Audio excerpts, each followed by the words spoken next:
Queridos irmãos, quero lhes convidar para que possamos abrir nossas Bíblias em Atos dos Apóstolos, capítulo 2, dos versículos 37 para frente, por favor.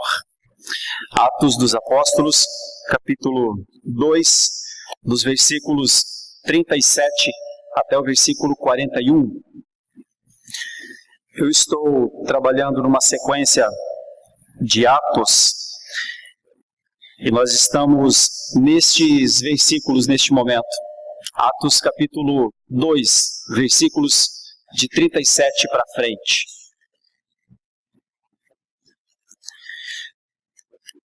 Está escrito assim na palavra que temos diante de nós: ouvindo eles estas coisas, compungiu-se-lhes o coração, e perguntaram a Pedro e aos demais apóstolos: que faremos, irmãos?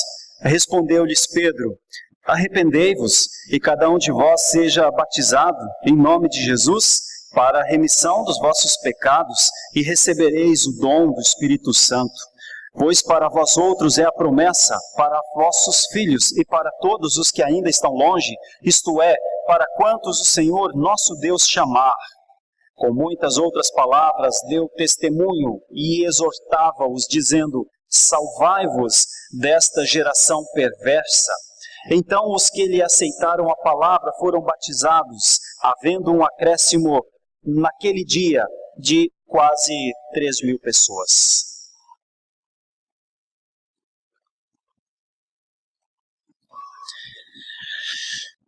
Querida igreja, em outro momento, quando o apóstolo Paulo escreveu à igreja de Éfeso, e quando Paulo quis falar sobre conversão, que é o meu tema nessa manhã, nestes versículos, é conversão da morte para a vida.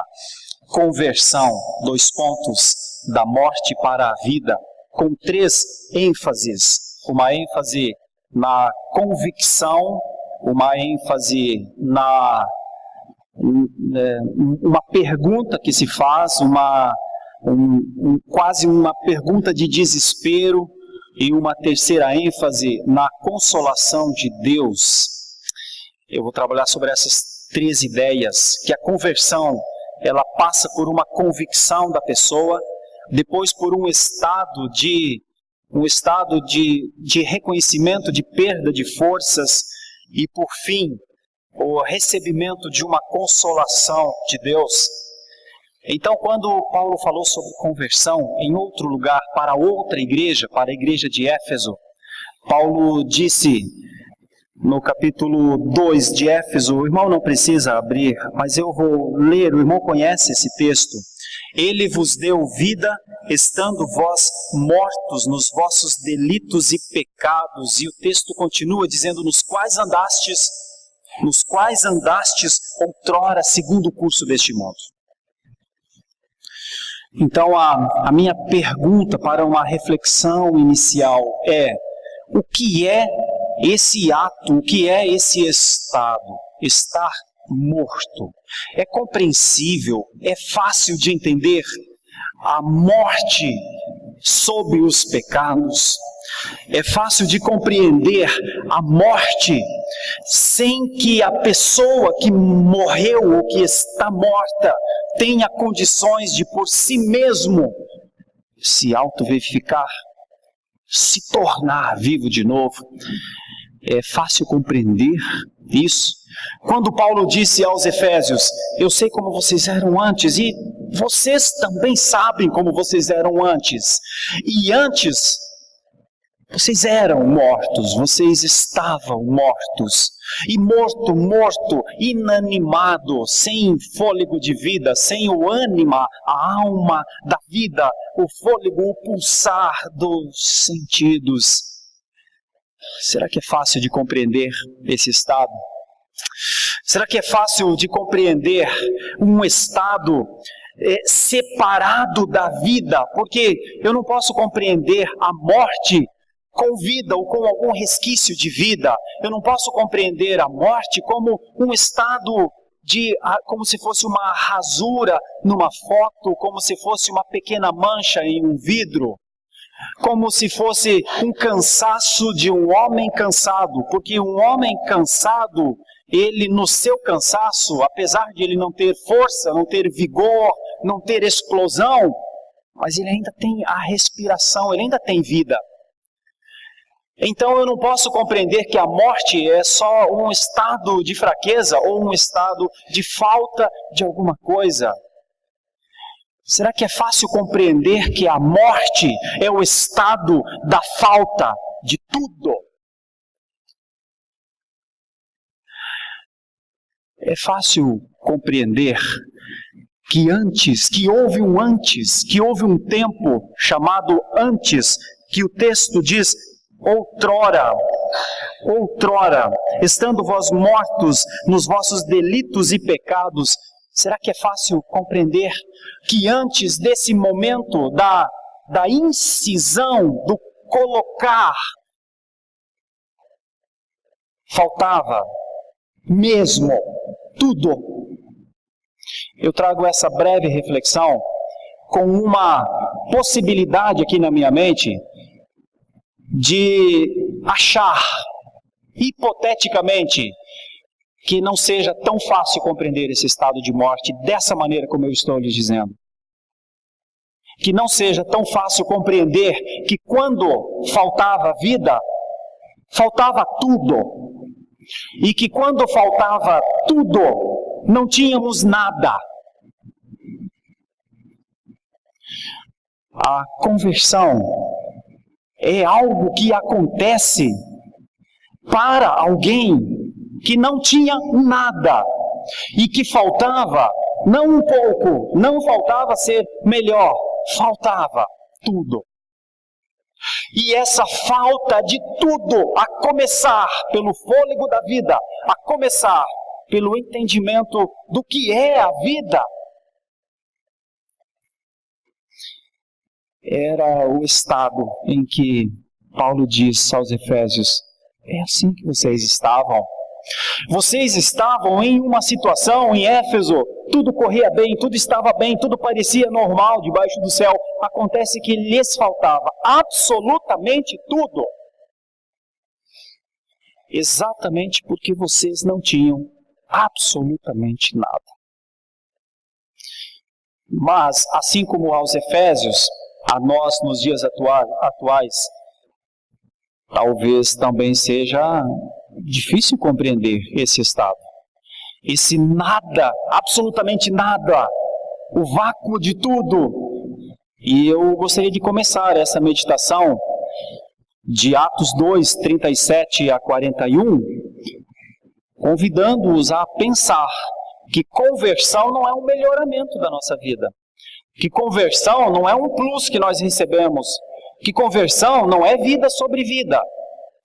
Que conversão é vida sobre a morte. E que conversão é o derramar do tudo onde não havia mesmo nada. Que conversão não é trocar a marcha do nosso carro que está em quarta e nós estamos andando a 80 para uma quinta, para andar a 110. A conversão é dar vida ao motor de um carro fundido, um motor que não funciona. A conversão, o ato da mudança, da transformação do ser humano, não é um polimento numa tintura de um carro que o tempo desfigurou e já não está mais tão brilhoso. É tornar um carro sem tinta, sem nenhum resquício, sem nenhuma característica, essência de qualquer coloração. É tornar esse carro em um carro brilhoso, numa cor belíssima. Eu quero iniciar essa devocional nesta manhã, levando-nos a pensar na conversão da morte para a vida e nas coisas que envolvem essa conversão. O que envolve uma conversão radical assim? Porque a conversão para nós é algo muito sério e radical. Convertido, convertido, não convertido, não convertido. Porque para nós não existe meio crente. Porque para nós não existe alguém que é do Senhor, mas ao mesmo tempo não é do Senhor. Porque para nós, igreja protestante, quem está em Cristo é nova criatura porque está em Cristo. Qual o peso da palavra conversão? O que é conversão de verdade? Esse texto talvez nos ajude. É porque Pedro tinha acabado de proferir o sermão. E Pedro, se você quiser olhar em Atos, se perceberá no capítulo 2, a partir do versículo 14, que Pedro se levanta, ergue a sua voz e começa uma série de advertências. E as advertências começam dizendo que o julgamento que o povo estava fazendo dos discípulos que haviam há bem poucos momentos atrás falado na língua das nações, o julgamento que eles estavam fazendo desses discípulos não era certo, porque eles acharam que os discípulos estavam embriagados.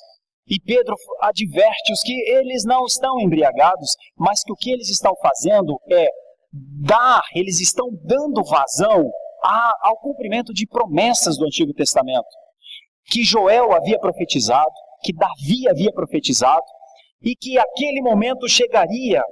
E quando Pedro vai caminhando para o final do seu discurso, o versículo 36, que é a última palavra de Pedro, depois de ele argumentar que o que estava acontecendo era um plano de Deus, e que o que estava acontecendo era um cumprimento, e que Jesus Cristo havia vindo, e que a vinda de Jesus Cristo tinha implicações muito grandes, Pedro termina o seu discurso, o seu sermão, com algumas considerações. E as considerações são essas, do versículo 36. Esteja absolutamente certa, pois, toda a casa de Israel, de que a este Jesus que vós crucificastes, Deus o fez Senhor e Cristo. Foi assim que Pedro terminou o seu sermão. E Pedro termina o seu sermão com uma declaração, ou com um argumento à razão. Pedro termina o seu sermão dizendo: eu só tenho uma coisa a lhes dizer. Todo o mal que vocês fizeram, aquele que vocês mataram, Deus a reverteu. Toda a soma do ódio de vocês todos contra aquele homem na cruz, Deus fez com que ele não ficasse sob o poder de vocês. Tudo o que vocês quiseram fazer não deu certo. É isso que eu estou dizendo. Vocês mataram, mas ele não está morto. Vocês idealizaram o seu fim, mas Deus disse que não era o seu fim. Uma coisa tenho a lhes dizer: vocês erraram. Foi assim que Pedro terminou o seu discurso. E quando Pedro termina essa fala, quando ele diz a eles que o seu plano tinha sido frustrado pelos desígnios de Deus, tem uma palavra que os toma, e a palavra é a do versículo 37. Ouvindo eles estas coisas, compungiu-se-lhes o coração. Veja a palavra, compungiu-se-lhes o coração. Compungido, um coração compungido é o quê? A tradução dessa palavra é que é um coração furado. A tradução dessa palavra, o sentido dessa palavra é um coração cortado. A tradução para essa palavra é um coração, e o coração não exatamente aquele órgão que bomba sangue, mas o íntimo do ser humano, profundamente atormentado. No sentido de que uma noite está estrelada e calma, há uma brisa, Mas em momentos, de uma hora para outra, uma tempestade enorme se levanta e começa a balançar a casa onde eu estou dentro. A tradução dessa palavra tem a ver com um estado de angústia, um estado de peso, um estado de tristeza, um estado de sentimento, um estado real, um estado, uma convicção de que o seu coração, a sua alma, o seu ser, a sua intimidade, a sua espiritualidade foi trespassada. Quando essa multidão, como diz a palavra, ouvindo eles estas coisas, compungiu-se-lhes o coração, eles não ficaram tristes somente. A palavra quer dizer que a sua alma, que a sua vida, que as suas esperanças, que a sua moralidade, que a sua ética, que o achar que estavam fazendo as coisas certas, foram abaixo. É um estado de convicção profunda. Conversão não existe sem esse estado. Conversão não existe sem esse nível de entendimento, de dor interna, de tristeza profunda, de angústia de alma. Não existe conversão sem o ser humano se encontrar com os limites mais baixos da sua existência. Não existe. Pelo menos aqui não existiu. Porque quando Pedro disse: a este Jesus que vocês mataram, Deus o fez Senhor. A este Jesus que vocês andaram com Ele, vocês entraram com Ele em Jerusalém, vocês disseram a Ele: Hosana ao que vem em nome do Senhor. A este Jesus que vocês foram alimentados na planície, com pães, com peixes. A este Jesus que vocês se assentaram para ouvir as bem-aventuranças. A este Jesus que vocês viram entrar na sinagoga, abrir o livro e dizer: hoje se cumpre aquilo que o profeta disse. Os olhos passarão a ver, coxos passarão a andar. A este Jesus que vocês viram seus sinais, seus prodígios. A este Jesus que em determinado dia uma mulher foi trazida, tomada em grande pecado. A este Jesus que disse a ela: eu também não te condeno. Segue sua vida, não volte a ser dessa forma. A este Jesus, que eu não estou falando de um Jesus distante de vocês. Eu não estou falando de uma pessoa que é influente no mundo, mas que não está olhando para vocês. Eu estou falando desse que vocês andaram com Ele, que Ele andou com vocês. A este Jesus que em determinado momento, quem tinha o poder para libertá-lo, a Ele vocês disseram: este não, a este não liberta, a este mata, soltem-nos o ladrão, a nós é melhor conviver com o ladrão, deixe o ladrão nos roubar de novo, é melhor a insegurança da convivência com o ladrão do que com este embusteiro. A este vocês mataram. É isso que Pedro está dizendo. Mais ou menos como quando Jonas pregou em Nínive. 3 dias só e tudo isso se acabará. 3 dias apenas, é só o que eu tenho a lhes dizer. Não tenho esperança em ninguém, não tenho esperança em Nínive, nem quero ter. 3 dias só. É o tempo que lhes resta. Fui mandado para este lugar, sem querer vir a este lugar. Tenho a lhes dizer, a sua vida consiste de mais 3 dias. E eu estarei lá do alto da montanha, vendo Nínive ser destruída. Foi assim que Jonas pregou em Nínive. E parece ter sido assim que Pedro discursou. Ele não termina seu discurso dizendo, vamos lá, quem reconsidera? Vamos lá, quem muda agora de opinião? Vamos lá, quem se convenceu da minha pregação? É quase uma pergunta de retórica apenas. Quem crerá nesta pregação? Como lemos na liturgia. Quem creu em nossa pregação? Como disse o profeta Isaías. Quem acreditou que haveria ou que houvesse mesmo delitos e pecados mortíferos?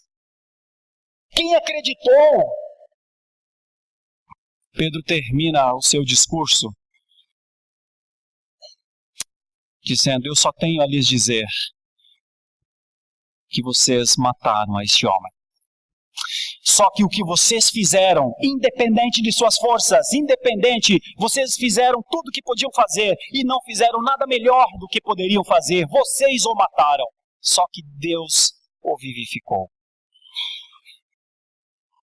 E então, quando Pedro fala isso, e só quando Pedro fala e mostra o que é um assassinato, o que é uma prática contra a vida, o que é uma prática contra aquilo que era um ato de amor. Só quando Pedro lhes mostra que eles eram maus, mas eles não eram maus contra um Deus mau. Deus havia enviado o seu Filho por amor, e a resposta deles era o ódio. O ato de Deus era a entrega do Filho. O ato deles era, não queremos nada, não queremos este homem. Pedro está trabalhando nessa dimensão com essas pessoas. Pedro está querendo dizer, eu vou lhes explicar o que é estar morto. Estar morto nos delitos e pecados é o estado que vocês estão. Vocês estão mortos porque os vossos pecados são vistos. Os vossos pecados, as suas ações são conhecidas. E vocês sabem o que vocês fizeram com ele.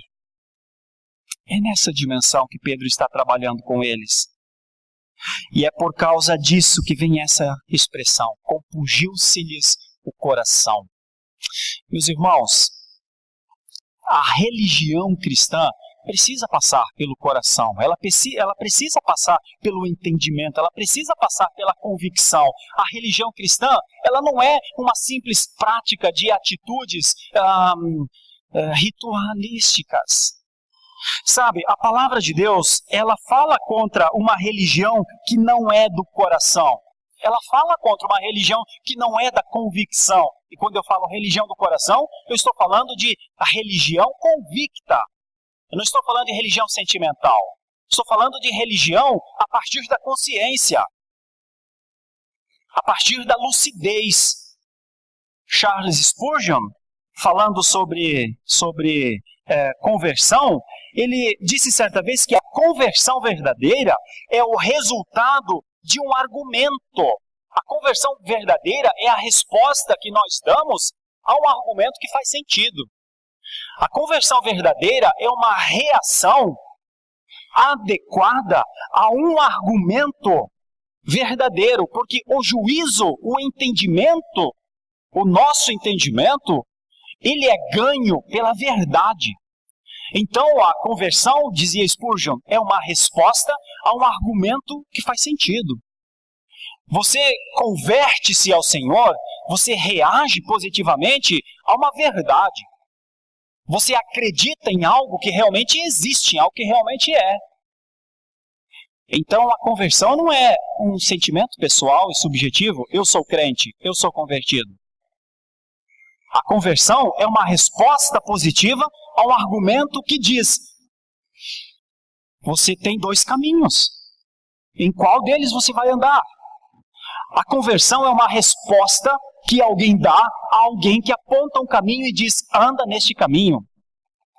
Se Spurgeon pensava assim, não era tão incomum ele pensar assim. Essa convicção da alma, essa convicção do coração, é o que é entendido por Deus. A religião que não passe pelo coração nunca será um ato de religamento de novo, um ato de contato com Deus. E nós temos muitos versículos, o irmão não precisa abrir, mas eu lerei 2 ou 3 expressões de religiões que não passaram pela convicção verdadeira. Não continueis a trazer ofertas vãs. O incenso é para mim abominação, e também as festas de lua nova, os sábados, a convocação das congregações. Não posso suportar iniquidade associada ao ajuntamento solene. Essa é uma demonstração clara do que é uma religião que não passa pelo coração, uma religião proforme. Um outro profeta, esse foi Isaías, um outro profeta, Jeremias, diz outra coisa. Não confieis em palavras falsas, dizendo, templo do Senhor, templo do Senhor, templo do Senhor é este, porque templo do Senhor não tem valor nenhum para a salvação. Não confieis em declarações, em maneiras que dão a impressão que, se reconhecemos que o templo do Senhor é a casa de Deus e entramos na casa de Deus, então somos salvos. Não. Mesmo não. Uma religião que não passa pelo coração tem forma de piedade, mas não é piedade. Aliás, foi assim que Paulo orientou Timóteo contra um certo grupo de pessoas em determinado momento. Ele disse, sabe porém isto, nos últimos dias os tempos serão muito difíceis, pois os homens serão egoístas, avarentos, jactanciosos, arrogantes, é grande a lista, irreverentes, desafeiçoados, caluniadores, cruéis, inimigos do bem, atrevidos, traidores, mais amigos dos prazeres que amigos de Deus. É Paulo falando a Timóteo. E ele está dizendo isso para dizer o seguinte, que toda religião que não passa pelo coração, que não passa pela convicção, é uma aparência de religião. Ela não é religião. E é isso que Paulo diz então a Timóteo, tendo forma de piedade, contudo negando-lhe o poder. Sabe o que é que Paulo disse? O que é que Timóteo deveria fazer com estas pessoas? O versículo termina, foge delas. Foge de todos aqueles que vivem uma religião que não é religião. Porque Deus não se agrada de qualquer tipo de religião que não passe pela convicção. Então essa primeira ideia do versículo, do compungir-se-lhes o coração, ela é muito forte. Porque essa é a ideia da convicção. Essa é a ideia de, realmente nós fizemos isso? Realmente nós fizemos isso. Realmente nós somos culpados disso. E aí vem a segunda ideia de uma convicção. Alguém que passa por este momento, alguém que é confrontado nesse nível de confrontação, alguém que recebe uma declaração, porque o sermão de Pedro é uma declaração. A este, vocês mataram. É assim que Pedro termina. O discurso de Pedro é mais para que eles compreendam que os homens que estão falando nas línguas das nações não estão embriagados, que eles estão sendo usados por Deus para dar vazão a uma profecia, a profecia que havia sido dita por Joel estava se cumprindo agora neles. Mas Pedro leva para Cristo para dizer, pois bem, só que estes homens estão conectados com o Cristo que Deus ressuscitou. E vocês não sabem disso, e vocês não entenderam isso. E vocês não entenderam que esse que vocês mataram está vivo.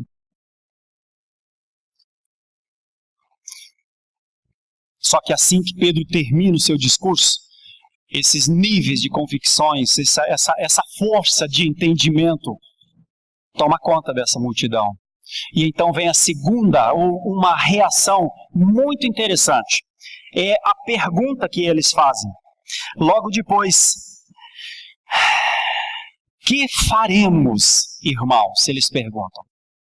Agora deixa eu lhes falar um pouco sobre essa pergunta. A resposta deles é uma pergunta, né? Quando Pedro diz, vocês o mataram, eles dizem, e agora? O que faremos agora? Irmãos, o que faremos? Saber o que fazer quando parece não haver mais nada a fazer Como saber o que fazer quando, humanamente, não há mais nada o que fazer? Dia desses eu encontrei uma pessoa numa cadeira de rodas, próximo do Mackenzie. Mas era uma pessoa jovem e saudável aos meus olhos. E eu perguntei, o que te aconteceu? Ele me disse, levei um tiro na coluna. O que fazer?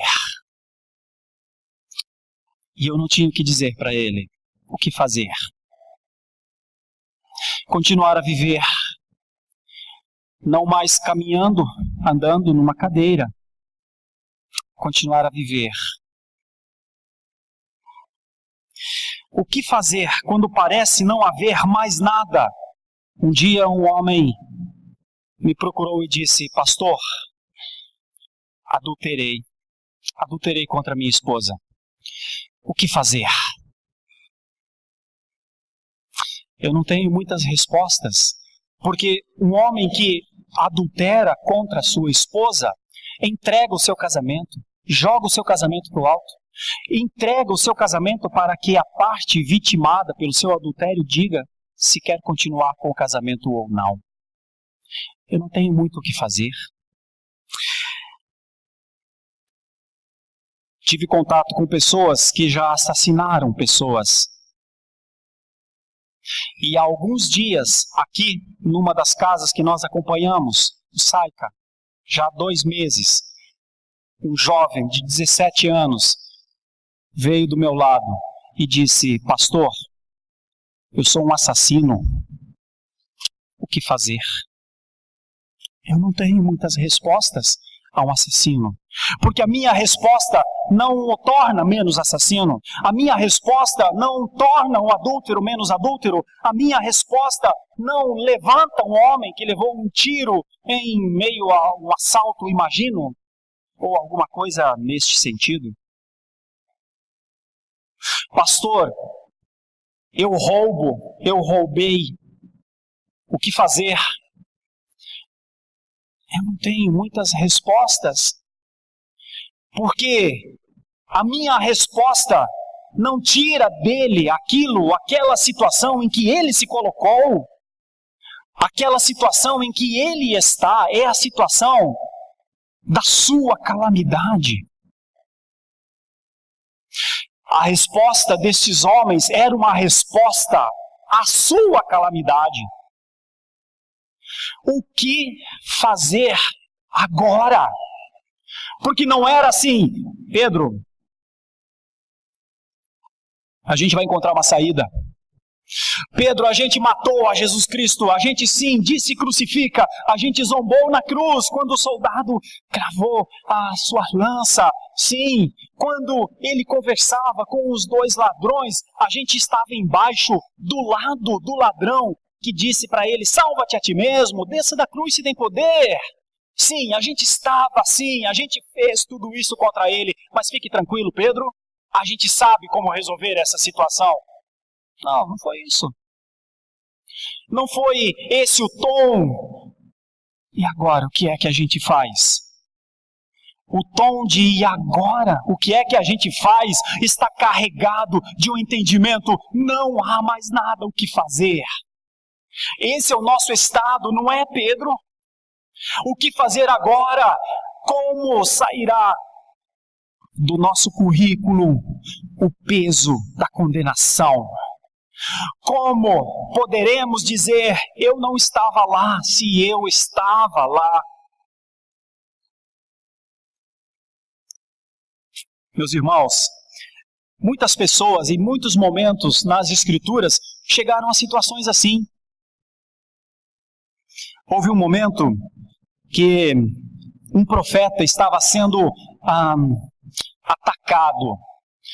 E atacado por carros, cavaleiros e tudo mais. E o seu auxiliar, ao se levantar pela manhã, olha para os exércitos próximos da casa onde eles estavam. E então ele grita essa frase: que faremos? Ai, meu Deus! Ai, meu Senhor! Que faremos? Levantou-se cedo, tropas, cavalos e carros tinham cercado a cidade. E o moço diz: o que fazer? Na nossa calamidade, o que fazer? No entanto, o profeta diz: não temas, porque mais são os que estão conosco do que os que estão com eles. Em outro momento, no Novo Testamento, da mesma forma, logo depois de ser alimentado, logo depois de fazer parte da multidão que comeu pães e peixes, quando do outro lado do mar Jesus está e aquela multidão vem atrás dele de novo, e então ele diz: em verdade vos digo, me procurais sim, mas porque vistes sinais, porque comestes de pães, porque estáis fartos agora. Contudo, trabalhai, não pela comida que perece, mas pela que subsiste para a vida eterna, o qual o Filho do Homem vos dará, porque Deus, o Pai, o confirmou com o seu selo. Jesus está dando uma dura correção naquele povo que há bem pouco tempo atrás ele tinha alimentado no final da tarde. Para a glória de Deus, dirigiram-se, pois, a ele, perguntando: então, mestre, o que faremos? Porque sim, nós somos pessoas atrás de sinais, nós somos pessoas atrás de satisfação própria. Sim, nós estamos pensando que o Senhor vai nos dar pão de novo, nós estamos pensando que vai ter mais multiplicação de peixes. Sim, nós estamos pensando que é melhor estar perto do Senhor do que estar longe do Senhor, para benefício nosso. O Senhor está certo em nos falar que somos egoístas. Mas o que fazer? O que é que a gente pode fazer? Houve uma outra pessoa. Paulo estava preso com seus amigos, alta madrugada, cantando louvores na prisão, em Filipos. E então treme a prisão. As grades se abrem. Presos ou outras pessoas sentem ali a oportunidade de fugir. Paulo não foge, fica na prisão. E então o carcereiro vai ao encontro desses homens e diz: não é possível que vocês ainda estejam aí, tem alguma coisa diferente com vocês. Vocês, grades não os prendem, é isso. Muralhas não os detêm, é isso. O que você está querendo me dizer, Paulo? Que não eram as grades que estavam lhe prendendo? Que não foram as chibatadas que eu lhe dei? Você é mais livre do que eu pensava, Paulo. Eu preciso dessa liberdade. Eu quero essa liberdade. Eu quero ser livre como vocês são, mesmo vendo-os aqui dentro desta prisão agora. Eu sei que o livre aqui é você. E o carcereiro também diz: o que eu posso fazer? O que eu posso fazer se eu estou preso? Se eu tenho grades diante de mim? O que eu posso fazer se sou eu que estou na prisão e você está livre? O que eu posso fazer se não tenho como abrir as chaves da minha masmorra? Essa pergunta, que fazer, ela é contínua nas Escrituras. Pois essa é a pergunta que esses homens fizeram. Depois de tudo isso que o Senhor nos disse, depois de saber do mal que fizemos, o que fazer? Não é, Pedro? Então não há mais nada a fazer, é isso, Pedro? Então esse é o limite dos nossos atos, Pedro? Então a condenação é o que restou para nós, Pedro?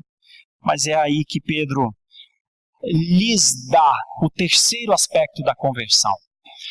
O primeiro aspecto de uma conversão genuína passa pela convicção. Passa pela convicção. O segundo aspecto da conversão genuína passa pela consciência, por uma consciência tão profunda dos seus males que leva a uma pergunta sem resposta praticamente. O que fazer agora? Depois de tudo isso que fizemos, depois do exercício da mortalidade na sua ênfase maior, o que fazer, não é, Pedro? Então não há mais nada para nós, Pedro. É quando Pedro lhes dá o que está nos versículos seguintes, o 38. Respondeu-lhes Pedro: arrependei-vos e cada um de vós seja batizado em nome de Jesus Cristo para a remissão dos vossos pecados e recebereis o dom do Espírito Santo. Queridos, essa é a consolação de Deus. Esta é a consolação de Deus para alguém convicto do seu pecado, sem alternativa. Essa é a consolação de Deus para um condenado que não tem mais uma palavra de defesa a seu favor. Essa é a consolação de Deus a alguém que precisa, que por justiça, precisa pagar a sua conta, mas não tem com o que pagar a sua conta. Essa é a consolação para um pecador. É aqui que a conversão faz com que o homem saia da morte para a vida. É aqui. É no ato de Deus.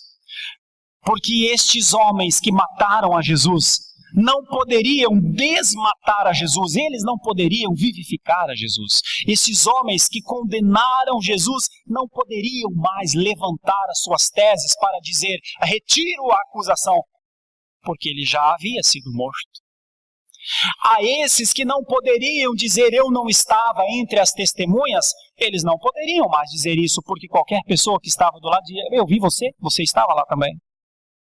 A estas pessoas que guardaram silêncio, que nenhum se levantou para dizer: ele não tem pecado, ele é o Filho de Deus, nenhum de vocês se levantou para isso. Vocês não podem dizer que vocês estiveram do lado de Jesus, vocês estiveram do outro lado, vocês estiveram contra Jesus. A estes veio a possibilidade do arrependimento. E essa expressão arrependimento, meus irmãos, que está aqui, ela também não é nova nas Escrituras, porque João Batista já tinha dito: arrependei-vos, porque o próprio Jesus já tinha dito: arrependei-vos. A palavra arrependimento, ela, em resumo, significa mudança de mente. Mas não só uma mudança de mente, como uma mudança de ação. A palavra arrependimento é, na mente, valores, metas, entendimento alterado. A vida passa a ser vivida, então, de maneira diferente. Isso é arrependimento. Arrependimento não é só reconhecimento de culpa. Arrependimento não é só convicção que errou. Arrependimento não é só a constatação que se está sem saída. Arrependimento não é só o entendimento: puxa, errei. Entendimento é uma mudança, tanto interior como exterior. É isso que Pedro está querendo dizer aos discípulos: mudem. O arrependam-se está carregado da expressão mudem. Muda a vida, muda a sua vida, muda a sua agenda, muda a sua maneira de olhar para Deus, muda a sua maneira de olhar para você mesmo, muda a sua maneira de olhar para os seus amigos, muda a sua maneira de olhar para a igreja, para os céus, muda a sua maneira de olhar para aquilo que Deus faz. É isso que Pedro está dizendo para ele: muda. Mas obviamente o homem não consegue mudar. Obviamente eles não conseguiriam mudar. Obviamente eles não conseguiriam por suas forças se arrepender. É aqui que entra a consolação de Deus. O arrependimento é uma mudança interior, no ânimo, nas opiniões, na vontade, nos sentimentos e no exterior, nas suas reações, nas expressões, na conduta de vida. Arrependimento é o começo de uma nova forma de viver. E isso não é nada fácil. É? Não é? Certamente não é. Porque até este momento todos aqueles homens achavam que estavam fazendo o que era certo. Até aquele momento todos se imaginavam: eu sou religioso, eu creio em Deus, eu vou ao templo, eu faço minhas ofertas, eu vou ao culto da oração no templo. Todos eles achavam que estavam fazendo o que era certo. Só que Pedro diz: mudem, precisa mudar. Arrependam-se, mudem. E essa expressão também não é nova. Esse convite de Pedro a uma contrição da alma por meio da fé foi inúmeras vezes usada. Essa expressão é hora de mudança. Olha, arrependei-vos, disse João Batista, porque próximo está o reino dos céus. O mesmo Jesus disse, arrependei-vos. Os apóstolos, em determinado momento, saindo, diz o texto de Marcos, pregavam ao povo para que se arrependessem. Mesmo Atos, daqui a pouco, nós veremos no capítulo 17, que novamente os apóstolos estão fazendo uma defesa do amor de Deus e estão dizendo, ora, Deus não levou em conta os pecados cometidos. Agora, porém, notifica aos homens que em toda a parte se arrependam. A palavra arrependimento, ela está em toda a Escritura. Mesmo quando João, no último livro das Escrituras, falando sobre uma das igrejas, ele diz novamente, lembra-te, pois, de onde caíste, e arrepende-te, e volta às práticas, ou volta à prática das primeiras obras. Meus irmãos, um resumo de tudo o que haverá no mundo, com a pregação do Evangelho nos últimos tempos da existência, é para que o mundo se arrependa. Quando Lucas, já no finalzinho do seu Evangelho, fala sobre o que deve ser dito ao mundo em todos os tempos, diz assim, que em seu nome se pregue arrependimento para a remissão de pecados, e todas, ou para a gente de todas as nações, começando em Jerusalém. É isso que Pedro diz àquela multidão. Mudem. Arrependam-se dos seus pecados. Mudem suas vidas. O que podemos fazer, nós que somos culpados e condenados pelos nossos atos? E Pedro diz, mudem. Mas mudar o quê, meu Deus? Veja o que a Confissão de Fé de Westminster fala sobre arrependimento. O pecador, movido pelo reconhecimento e sentimento, não só do perigo, mas também da impureza do pecado, como contrário à santa e justa lei de Deus, aprendendo, compreendendo a misericórdia divina manifestada em Cristo aos que reconhecem, de tal maneira que sente que é pecador, se aborrece com os seus pecados, deixa os seus pecados e volta para Deus. É isso que é arrependimento. Arrependimento é o entendimento da pessoa que agora vai andar sob os mandamentos de Deus. O arrependimento é a convicção da pessoa, não há outra alternativa para a minha vida se não andar debaixo dos mandamentos de Deus. Isso é arrependimento. Eu quero concluir essa meditação, meus irmãos, nesse texto de Pedro, esse texto de conversão, que eu dei o tema conversão da morte para a vida, relembrando essas três ideias, para que nós possamos entender juntos numa manhã como essa em que estamos aqui na Igreja Presidente Santo Amaro, para que possamos entender o que é conversão. A conversão não é uma disposição mental apenas que eu acho que só o crente. A disposição não é uma expectativa que eu possa criar sobre Deus gostar que eu ande com Ele. A conversão não é eu estar dentro de uma instituição em que todos se dizem crentes e eu vou me dizer, ou eu vou dizer que sou crente, como essas pessoas que estão aí dizem que eu sou crente. A conversão não é somente abandono dos ídolos. A conversão não é uma busca de melhorar o que eu acho que é bom, já é bom. Mas com a conversão vai ficar melhor. A conversão passa pela convicção que ela veio ao morto, que ela veio a quem não era nada, não tinha nada, lhe faltava absolutamente tudo. lhe faltava a vida. A conversão é a convicção de um coração partido, cortado, dilacerado, rasgado, de um coração em sangue, de um coração que não tem força mais para bater.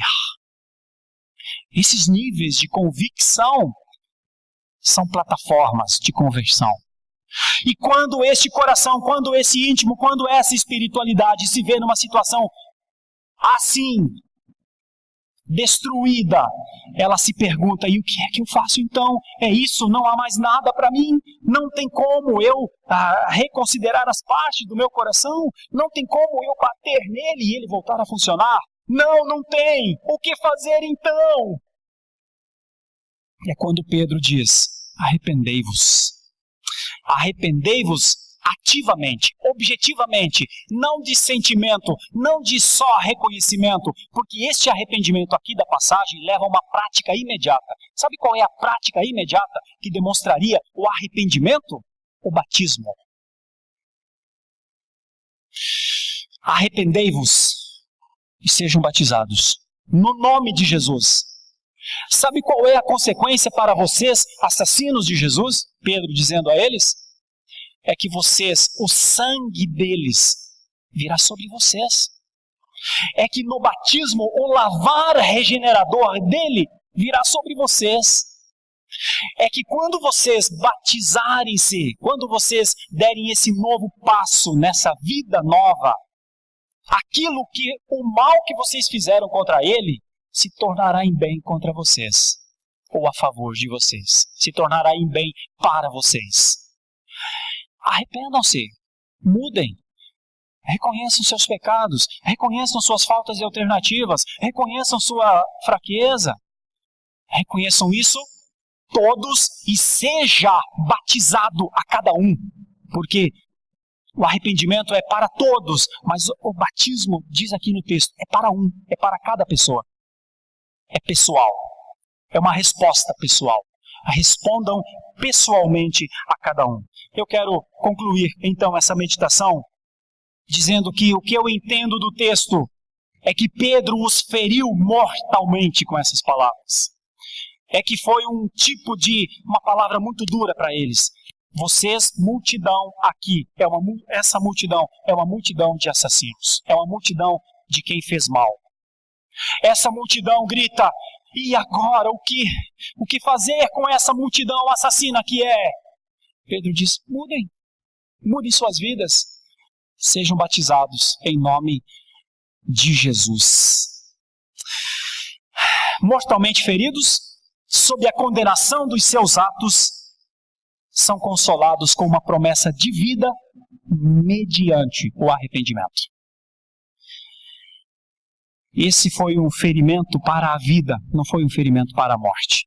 Meus irmãos, para a nossa prática diária, para o que fazer, nós que já tivemos as experiências com Jesus Cristo, alguns tiveram mais, outros tiveram menos, o que colocar em prática a partir de um texto como esse, que fala de conversão, o caminho da morte para a vida, com 3 aspectos: o aspecto da convicção, do reconhecimento, o aspecto da falta de alternativas, não há nada mesmo que possamos fazer a partir de nós, e o aspecto da consolação de Deus, que é quando Deus, em provisão, nos salva. O que fazer? Eu vou propor 3 ideias. Se o nosso coração já foi mortalmente ferido pelas palavras do Evangelho, nós devemos saber que só há uma solução para a nossa vida: arrependimento e fé, pelo que o texto diz, pelo que as passagens correlatas dizem. Se nós já fomos impactados pela sua palavra, se nós já entendemos o que é ser morto de verdade, como eu comecei a falar, o que Paulo disse aos Efésios, estáveis mortos nos vossos delitos e pecados, e eu disse, eu entendo que não é muito simples entender isso, não é muito fácil entender isso, mas aqueles a quem o Senhor deu a capacidade, a condição, a força, a fé, para entender isso, o que é realmente estar morto no seu delito e pecado, alguém que já foi ferido por essa palavra, ainda que duríssima a todos nós, deve saber que só há uma solução para a sua vida: o arrependimento diário dos seus pecados e o exercício da fé. Uma segunda coisa: se nós já nos encontramos sem respostas para a nossa vida espiritual, se muitas vezes já nos pegamos nessa situação, o que é que eu faço da minha vida? O que é que eu faço com a minha fé? O que é que eu faço com a minha caminhada? O que é que eu faço com o meu ministério? O que é que eu faço com a minha fé dentro da família? Eu não tenho conseguido ser o que gostaria de ser, não tenho conseguido ser um homem e uma mulher que atende às instruções de Deus, não tenho conseguido ser. Constato que eu sou assim e infelizmente é assim que eu sou. Não sou uma pessoa boa como eu gostaria de ser. O que eu faço? Eu já não tenho respostas mais para explicar a minha fé. O que eu faço? Se nós já nos encontramos sem respostas para a nossa vida espiritual, saibamos todos juntos que só há uma solução: arrependimento. E a terceira aplicação: se já fomos encontrados por esse Consolador que prometeu presentes maravilhosos, os dois que o texto promete são perdão de pecados e o dom do Espírito Santo. Perdão de pecados e o poder do Espírito Santo. Perdão do pecado e a plenitude do Espírito Santo. Se já fomos encontrados por este Consolador que nos convenceu do pecado e do juízo, mais do que nunca, nós sabemos que não podemos viver sem arrependimento. Entre a saída, o start da corrida e a chegada, entre um estado de morte e um estado de vida, há alguém que coloca o combustível para essa caminhada. Chama-se arrependimento. Pessoas que vivem o seu estado de morte, pessoas que vivem o seu estado de inanição, pessoas que vivem o seu estado de condenação, só experimentarão esse novo estado, esse estado de vida, através do arrependimento. Que o Senhor, com a sua graça, opere em nós diariamente o que operou neste povo. Porque quando Pedro disse essas coisas, o texto diz: e então, o versículo 41, os que lhe aceitaram a palavra foram batizados, porque ele disse: arrependei-vos, mas não só sintam que erraram, que não tem para onde ir, batizem-se imediatamente. Então o texto diz que os que aceitaram a palavra foram batizados, havendo um acréscimo naquele dia de quase 3.000 pessoas. Que o Senhor nos faça entender diariamente que o seu amor é imenso, que o seu Filho foi enviado para que homens e mulheres convertam-se a Ele. Mas a conversão não é uma expressão subjetiva dos meus entendimentos. A conversão passa por uma convicção de pecado, passa por um entendimento mesmo que não há força para nos levantar, e passa pelo recebimento das consolações de Deus. Aqueles que já foram consolados sabem que não podem viver sem o arrependimento diário. Que Deus nos abençoe e nos console e nos anime pelo seu poder.